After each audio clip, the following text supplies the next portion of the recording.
After 2,000 days on Duolingo, can I speak Spanish? Short answer, yes, with some caveats. Let me show you.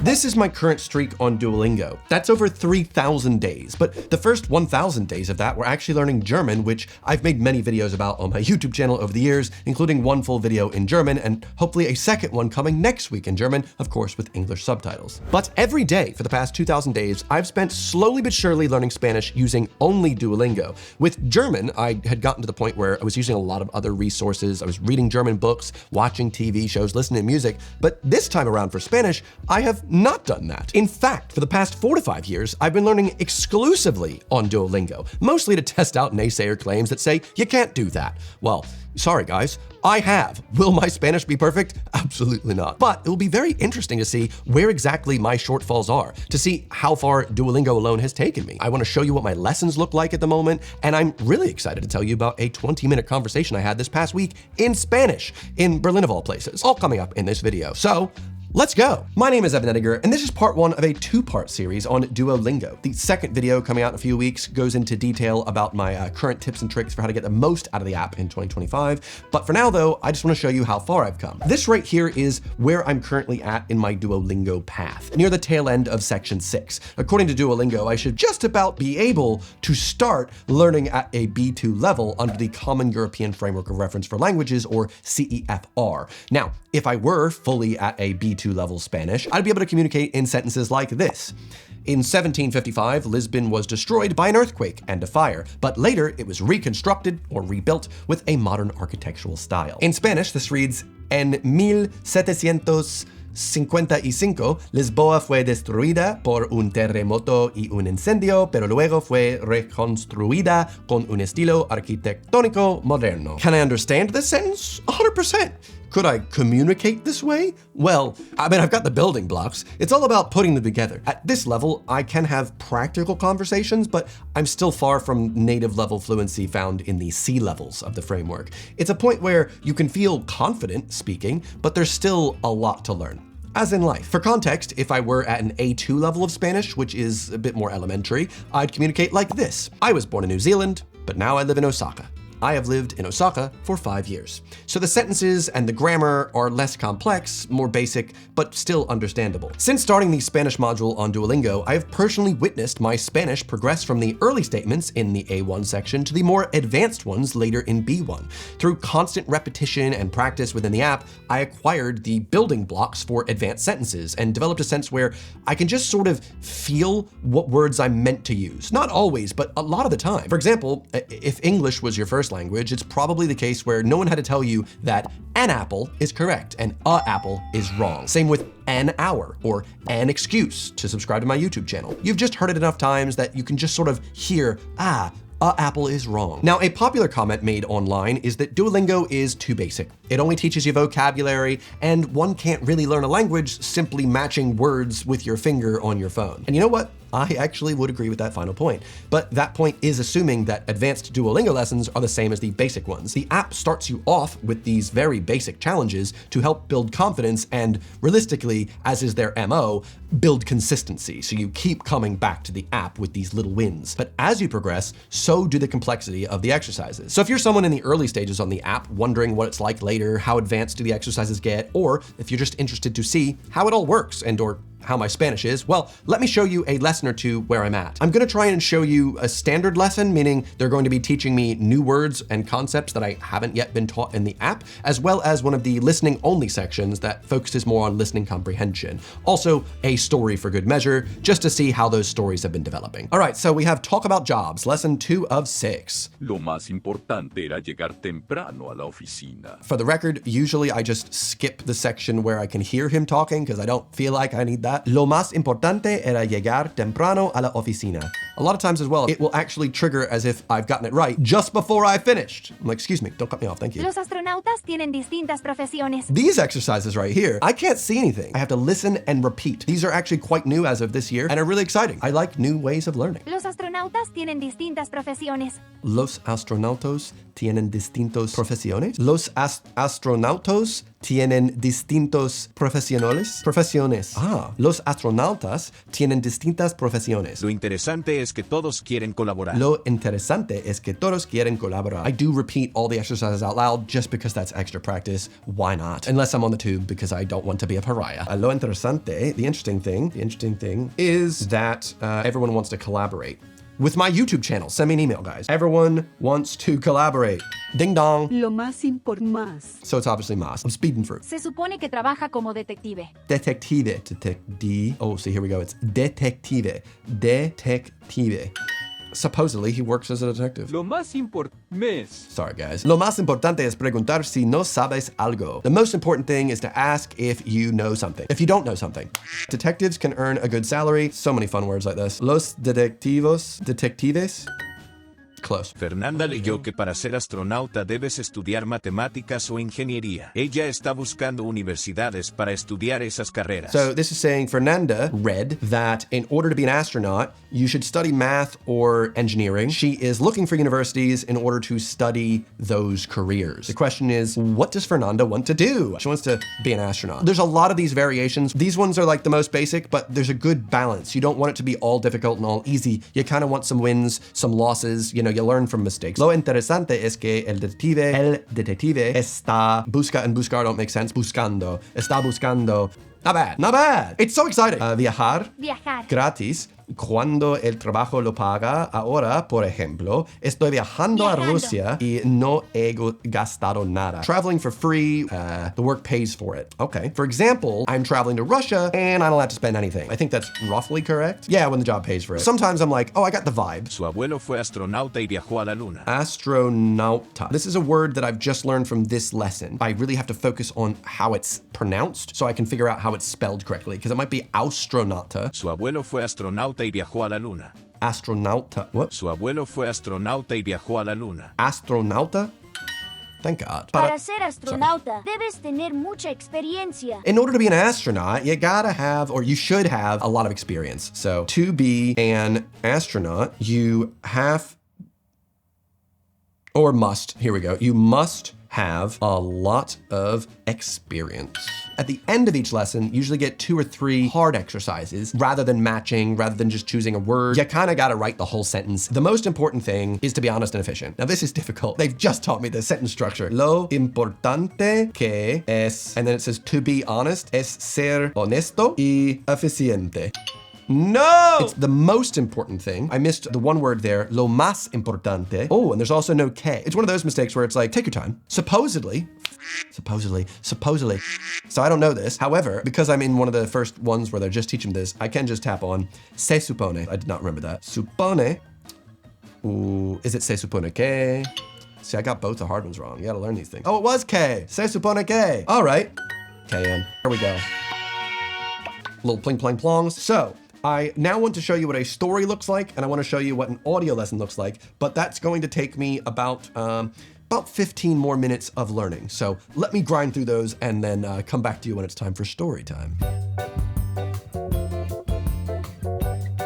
All right, finally done that exercise. Now on to the next story. This one's called The Flu Shot. You have options to read it, or it hides some of the words and you have to just listen. I usually do that because why not? Just makes it a little bit more difficult. La vacuna contra la gripe. A lot of stories introduce words you don't know, and you have to kind of pick it up through context. The vaccine that is against the flu, to stop the flu. You know what I mean? This is my knowledge. I'm like, okay, clearly it's a flu vaccine. Also, that's English. Junior, están esperando a la doctora fuera de su oficina. So Eddie and his son, Junior, are waiting for the doctor outside of his office. ¿Por qué tengo que ponerme la vacuna contra la gripe? Why do I have to get a vaccine, a flu vaccine? I don't want it. Lo sé, hijo. Sé que tienes un poco de miedo. Sé que tienes un poco de miedo. Pero esta vacuna es necesaria. But these vaccine's pretty necessary. All right, now I actually have an option here. So, but I don't know how to be brave. Ser valiente. Ser valiente. Piensa en el personaje principal de tu videojuego preferido. Okay. Ella no le tiene miedo a nada, ¿cierto? No voy a gritar ni a llorar. Hola, Junior. ¿Estás listo para la vacuna? Yo, what up, Junior?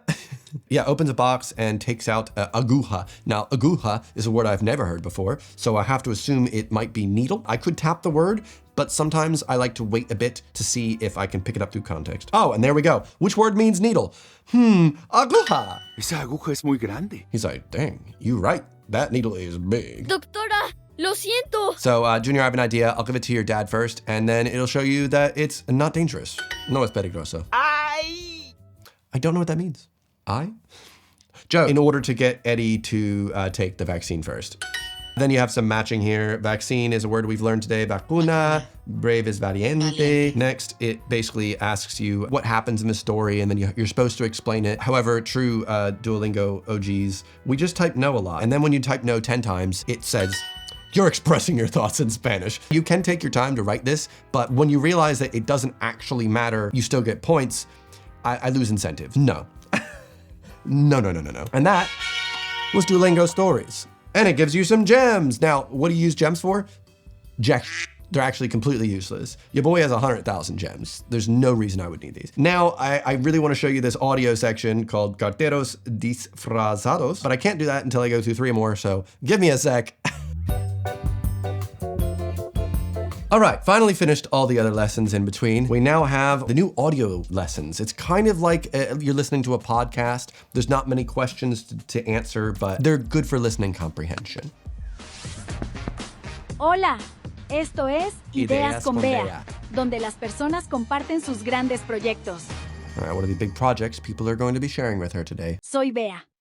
Y, si me gusta tu idea de negocio, podemos trabajar juntos. All right. Pero primero, estas son algunas palabras que necesitas saber. Proyectos. Proyectos, projects. Divertida. Divertida is fun.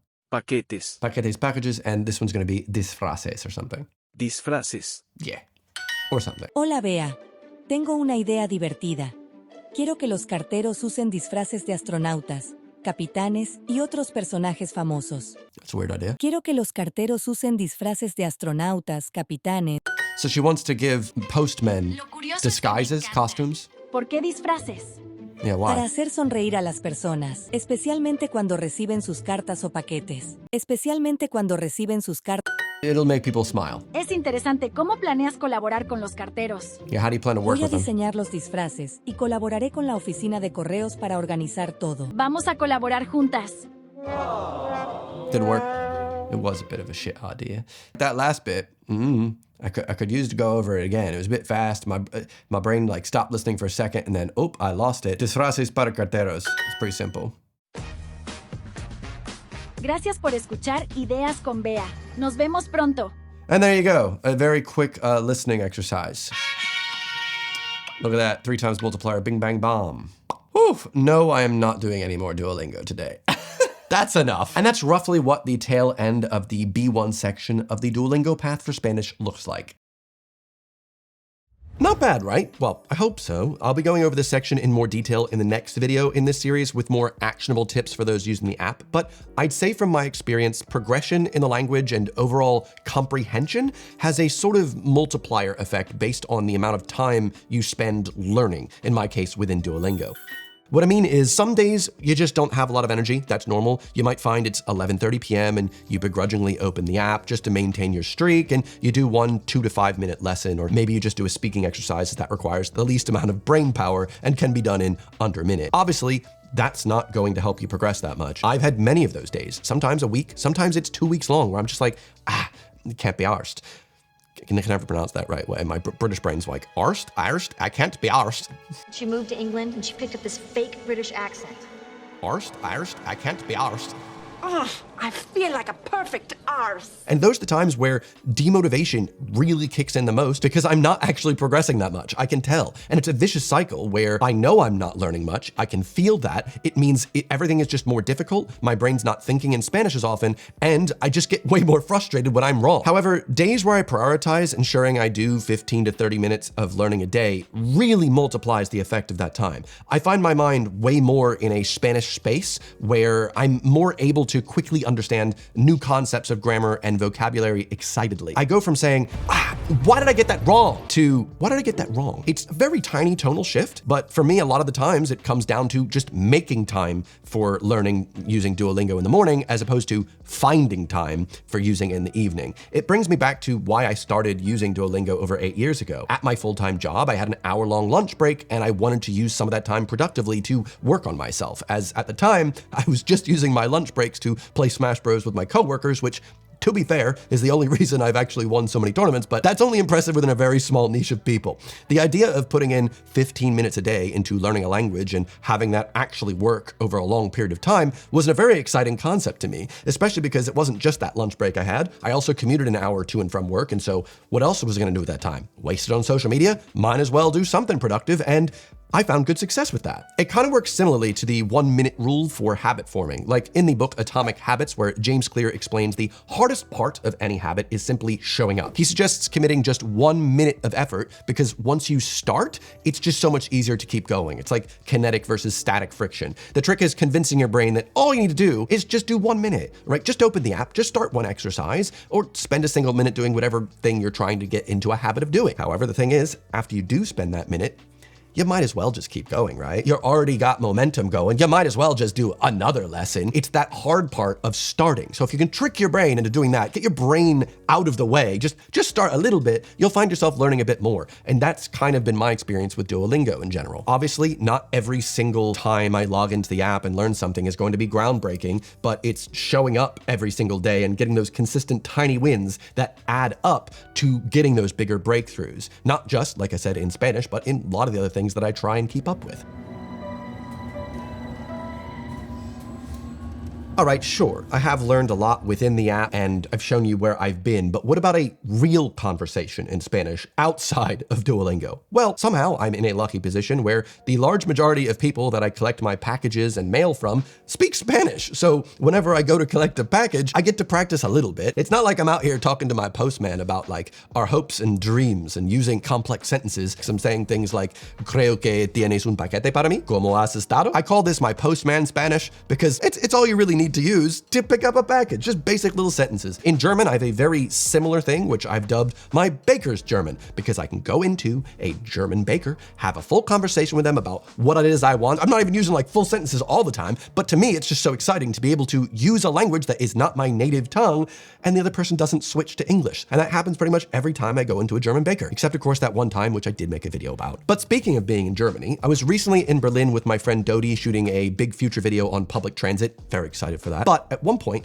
Dodie had injured her foot, so we couldn't really spend the day walking around Berlin. We spent it at the spa, a German spa, textilfrei. Textilfrei, by the way, means it's a nude sauna, all right? It's a nude spa, it's Germany. I'll tell some embarrassing stories in German for my video next week or so stay tuned for that. But I say to my masseuse in German what I'd like out of my massage, and he says to me in English, usually, this is an upsetting thing, because doesn't want to use German with me, but instead he says, oh, I'm sorry, I don't know much German, like my German isn't great. So I just replied with, oh, well, hablas español? To my utter glee, he responded, sí, claro que sí. Along with my excitement came, the fear. I've never actually used my Spanish before outside of small conversations with my postman. Like, was my Spanish going to be good enough to really hold a full conversation for 25 minutes of a massage? Now, those of you that are more sane than I are probably thinking, Evan, why would you need to have a full conversation? Aren't you like getting a massage where, you sit in silence for 25 minutes, maybe you make some grunts, you just relax? No, not me. Honestly, I could barely focus on how amazing this massage was because of how lit up my brain felt being able to communicate in Spanish effectively. Also, I might have been off my tits that day, but you know what? It's when in Berlin, all right? Anyway, he's asking me questions about myself. I ask questions about him. His name's Paul. He's born and raised in Mexico City. He can speak not only Spanish, but also Nahuatl, which is the language of the Aztec Empire. His daughter got a really good job in Berlin 8 years ago, and he came with her and has been working here ever since in Berlin. Listen, it was probably the most engrossed in a conversation conversation I'd been in for so long. And this is not an experience that I ever would have had I not learned Spanish or tried using my Spanish to speak with him. There were times in which, obviously, my Spanish would falter. I just wouldn't know the right word. I would slow down, but I would know the right word in German. So I just kept going back and forth between Spanish and bits of German. And every time he would laugh because the whiplash between switching from Spanish fully to random German words was just too funny. But this also just made me feel even more great about this whole experience. I'm switching between Spanish and German, neither of which are my native language, and it just felt like a huge pivotal moment in my language learning journey. The same as when I was in Munich and I managed to get a haircut using only German. I was terrified, oh God, what if I accidentally cut it all off, or I only want, but I did it, and it was that confidence boost I needed to make me feel like, oh my God, I can do this. I'd be formulating sentences, and for the first time in my life, I felt like I could actually make use of the more advanced grammar and sentence structure that I'd been learning in the B1 section. Rather than sentences like, I'm from America, but I live in London now, and I've lived in London for 12 years, I was successfully throwing in things like, había crecido en los Estados Unidos durante 22 años, pero vine a Inglaterra para estudiar matemáticas avanzadas y después encontré un buen trabajo y ahora soy un YouTuber.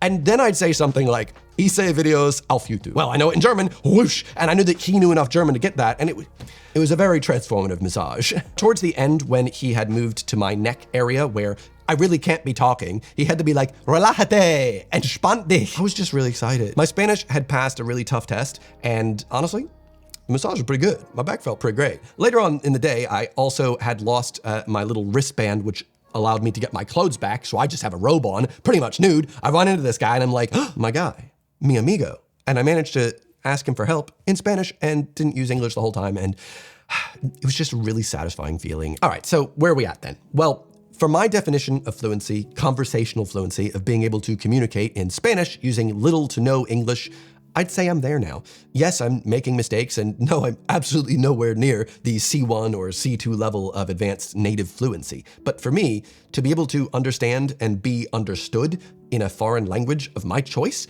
is my threshold for fluency. And I'm just really excited, not only about the fact that I'm here now, but that I have so much more to learn. There's no reason for me to feel like, oh, that's it. Fluency is a spectrum. So many things these days are a spectrum. And that's why the whole CEFR framework is cool. You can have conversations with people at A1, A2, B1, B2. Obviously, it gets more and more advanced, but it's so exciting to be able to see the progression and find yourself being successful in this thing that you've been putting in little bits of time for over so many years. At some point, I think it'd be a really fun idea to take an official test to rank where my Spanish is, seeing where the weak spots are, and I'm almost tempted to wait until I finish the entire Duolingo path at the end of the B2 section before doing that, especially as I said, outside of the basic Spanish I learned in the American public school system. I've made an entire video about that there.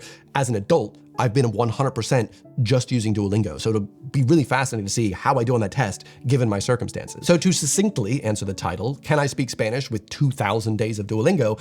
I would say yes, but also, important to note, I probably would have said the same thing at 1,000 days, albeit at a much lower level. I'm not really a gatekeeper. I'm a gate opener, okay? So no matter where you are in your language learning journey, the one thing I hope you can take away from this video is this.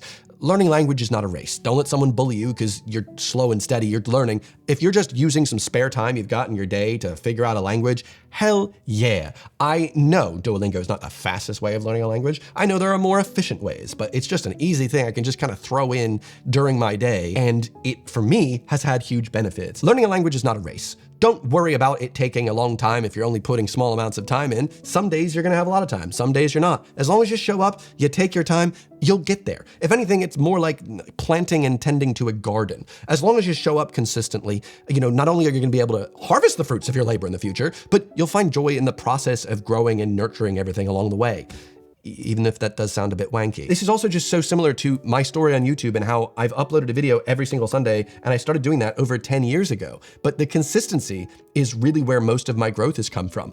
I've never really had a viral video that blew up and I got lots of subscribers from. It's just every week I've always shown up, I've always uploaded something different, and slowly grew from there. And one day I will hopefully hit that 1 million subscriber threshold just by being consistent, I suppose. So thank you for being consistent with me and joining me on this journey. Hopefully I will see you here next Sunday, or here if the video is already up. So I'll see you there. Thanks for watching. Goodbye.